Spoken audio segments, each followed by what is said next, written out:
ମୋ ନାଁ ବିତ୍ତିହୋତ୍ର ନାୟକ। ମୁଁ ଏ ବର୍ଷ ଓଡ଼ିଶା ସିଭିଲ୍ ସର୍ଭିସ୍ ପରୀକ୍ଷା 2023 ରେ 163ତମ ରାଙ୍କ ରହି କୃତକାର୍ଯ୍ୟ ହୋଇଛି ଏବଂ ମୁଁ ଖୁସି ଅଛି।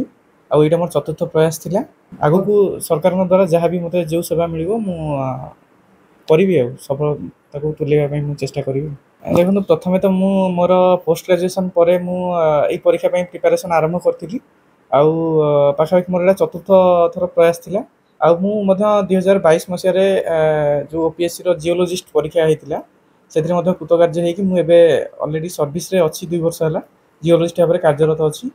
ଆଉ ତା ଭିତରେ ଯାହା ବି ଚାକିରି ସମୟରୁ ଅବସର ସମୟରେ ଯାହା ବି ମୋତେ ଯେତିକି ସମୟ ମିଳେ ସେ ସମୟକୁ ମୁଁ ଠିକ୍ ଭାବରେ ଉପଯୋଗ କରି କେମିତି ପଢ଼ାପଢ଼ିରେ ସମୟ ଦେଇ ମୁଁ କରିବି, ସେଇଥିରେ ସବୁବେଳେ ଚେଷ୍ଟାରେ ଥାଏ।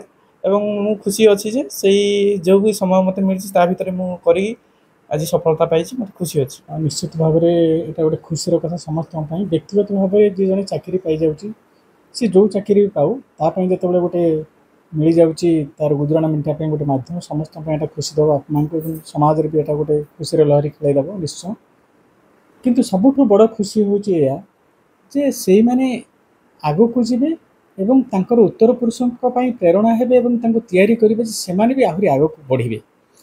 ଗୋଟେ କଥା ବର୍ତ୍ତମାନ ତ ଦେଖା ହେଉଛି, ବର୍ତ୍ତମାନ ଏଇ ଯେଉଁ ଆଡ଼ମିନିଷ୍ଟ୍ରେଟିଭ୍ ସର୍ଭିସ୍ ଗୁଡ଼ା ଏତେ ଚାପଗ୍ରସ୍ତ ହୋଇଗଲାଣି, ଆଉ ଏତେ ଲୋକମାନଙ୍କର ରାଜନୀତି ଭିତରେ ପଶିକରି ମାନେ ଯେତେ ସବୁ ହେଉଛି ଖରାପ ଜିନିଷ ଘଟୁଛି, ଲାଞ୍ଚ ଫାଞ୍ଚ ବହୁତ ଚାଲିଛି, ଫଳରେ ସେବା ଯେତିକି ଲୋକଙ୍କ ପାଖରେ ପହଞ୍ଚିବା କଥା ସେତିକି ପହଞ୍ଚି ପାରୁନାହିଁ। ଯେଉଁମାନେ ନୂଆକୁ ଏମାନେ ଏଇ ସେବାକୁ ଆସୁଛନ୍ତି, ଯଦିଓ ଏମିତି ଯେତେବେଳେ ବିଭିନ୍ନ ବାଇଟ୍ ଦିଅନ୍ତି, ବିଭିନ୍ନ ଭିଜୁଆଲ୍ ସବୁ ଦିଅନ୍ତି, ସେଥିରେ ସବୁ କହିଥାନ୍ତି ବଢ଼ିଆ ବଢ଼ିଆ କଥା କହନ୍ତି, ଆଦର୍ଶବାଦର କଥା, କିନ୍ତୁ ପରବର୍ତ୍ତୀ କାଳରେ ଦେଖାଏ ସେମାନେ ବହୁତ ଦୁର୍ନୀତିଗ୍ରସ୍ତ ହୋଇଛନ୍ତି। ମୁଁ କିନ୍ତୁ ବିତ୍ତିହୋତ୍ରଙ୍କୁ ଯେତିକି ଜାଣିଛି ସେ ନିଶ୍ଚିତ ଭାବରେ ସଚୋଟ ଭାବରେ ରହିବେ ଜୀବନ ଚାକିରିରେ। ଯେଉଁ କ୍ୟାଡର ତାଙ୍କୁ ମିଳିବ ସେଥିରେ ସେ ଦାୟିତ୍ୱ ସୁଚାରୁ ରୂପେ ନିର୍ବାହ କରିବେ ଏବଂ ନିଶ୍ଚିତ ଭାବରେ ସିଏ ତୃଣମୂଳ ସ୍ତରରୁ ସିଏ ତାଙ୍କର ସେବା ଆରମ୍ଭ କରିବେ ଏବଂ ସମସ୍ତେ ଯେମିତି ତାଙ୍କ ଅଧୀନରେ ଯେତିକି କାର୍ଯ୍ୟକ୍ଷେତ୍ରରେ ଯେତିକି ତାଙ୍କ ଅଧୀନରେ ଥିବ ସେ କାର୍ଯ୍ୟକ୍ଷେତ୍ରରେ ତାଙ୍କ ସେବା ସମସ୍ତଙ୍କ ପାଖରେ ପହଞ୍ଚିବ, ଏଥିପାଇଁ ସେ ଯତ୍ନର ଉଦ୍ୟମ କରିବେ, ଏ ଆଶା ମୁଁ ରଖିଛି। ଏବଂ ମୁଁ ନିଶ୍ଚିତ ଯେ ସେ ସେୟା ହିଁ କରିବେ, ତାଙ୍କ ପଥଚ୍ୟୁତ ହେବେ ନାହିଁ ଏବଂ ସେ କେବେ ଦୁର୍ନୀତିର ସାହାରା ନେବେ ନାହିଁ, କୌଣସି ଚାପରେ କାମ କରିବେ ନାହିଁ। ସେ ଯାହା ଠିକ୍, ଯାହା ଲୋକଙ୍କ ହିତ ପାଇଁ ଦରକାର, ଯାହା ବିବେକାନୁମୋଦିତ କାର୍ଯ୍ୟ ସେ ତାହାକୁ କରିକିରି ସେ ଭଲରେ ଭଲରେ ଆଗକୁ ଆହୁଛି। କାଦମ୍ବିନୀ ଜେନା, ମୁଁ ବିତ୍ତିହୋତ୍ର ନାୟକଙ୍କର ମାଆ।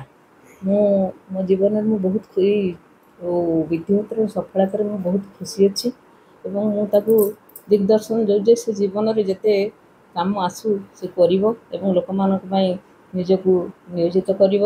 ତୃଣମୂଳ ସ୍ତରରୁ ସେ ସମସ୍ତଙ୍କ ପ୍ରତି ଦୃଷ୍ଟି ଦେବ। ଆଗାମୀ ଭବିଷ୍ୟତରେ ସେ ଜୀବନରେ ଯଦି ଆଉ ଅଧିକ କିଛି କରେ ତାହେଲେ ସେ ଚେଷ୍ଟା କରିବ ଜୀବନ ସାରା ସଚୋଟ ହିସାବରେ ନିଜ ଜୀବନକୁ ନିୟୋଜିତ କରିପାରିବ।